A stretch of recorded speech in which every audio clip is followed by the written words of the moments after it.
Silchar news 24 এ আপনাদেরকে স্বাগতম জানাই। আজ হলো 25 মে রবিবার। আজকের কয়েকটি বিশেষ গুরুত্বপূর্ণ খবর নিয়ে আসলাম। আজকের প্রথম খবরটি হলো আধার কার্ড থাকা সকলদের জন্য এসেছে একটি জরুরি খবর। আগামী 14 জুন পর্যন্ত বিনামূল্যে আধার কার্ড আপডেট করতে পারবে। ইউআইডিএআই এর তরফ থেকে আধার কার্ড আপডেট করার বিশেষ সুযোগ দেওয়া হয়েছে। আধার কার্ড থাকা যে সকলের আধার কার্ড আপডেট করার বাকি রয়েছে আগামী 14 জুন 2025 পর্যন্ত বিনামূল্যে অনলাইনের মাধ্যমে আধার কার্ড আপডেট করাতে পারবেন বলে ইউআইডিএআই এর তরফ থেকে জানানো হয়েছে। এদিকে অঙ্গনওয়াড়ি কর্মীদের জন্য এসেছে একটি ভালো খবর। সকাল রাজ্যের মার্গেরিটাতে অঙ্গনওয়াড়ি কর্মীদের হাতে মোবাইল ফোন বিতরণ করা হয়েছে। শিশু উন্নয়ন প্রকল্পের অধীনে গতকাল প্রায় 2 শতাধিক অঙ্গনওয়াড়ি কর্মীদের হাতে মোবাইল ফোন বিতরণ করা হয়েছে। আগামী সময়তে রাজ্যের অঙ্গনওয়াড়ি কর্মীদেরকে বিনামূল্যে একটি করে মোবাইল ফোন প্রদান করা হতে পারে বলে খবর এসেছে।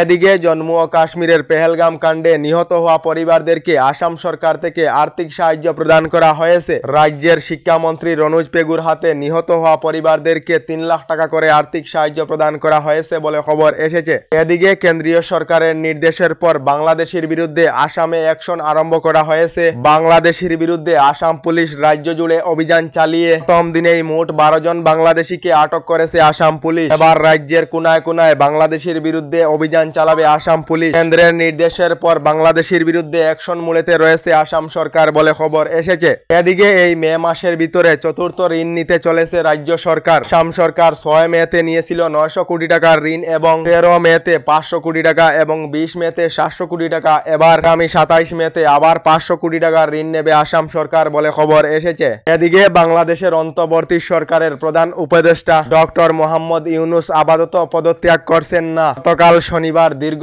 বৈঠকের পর এমনটাই জানালেন সেদেশের পরিকল্পনা উপদেষ্টা শাহিদুদ্দিন মাহমুদ বলে খবর এসেছে। এদিকে বদরপুর গেমন সেতুতে পড়ুয়াদের বিনামূল্যে ফেরি পারাপারের দাবিতে অবশেষে কাছাড় প্রশাসনের তরফ থেকে শিলমোহর দেওয়া হয়েছে। এবার থেকে পড়ুয়াদের বিনামূল্যে ফেরি পারাপার আরম্ভ করা হয়েছে। পড়ুয়াদের বিনামূল্যে ফেরি পারাপারের দাবিতে শেষ মুহূর্তে শিলমোহর দিল কাছাড় জেলা প্রশাসন। জল পরিবহন বিভাগের তরফ থেকে গতকাল এই নির্দেশ কার্যকর করা হয়েছে।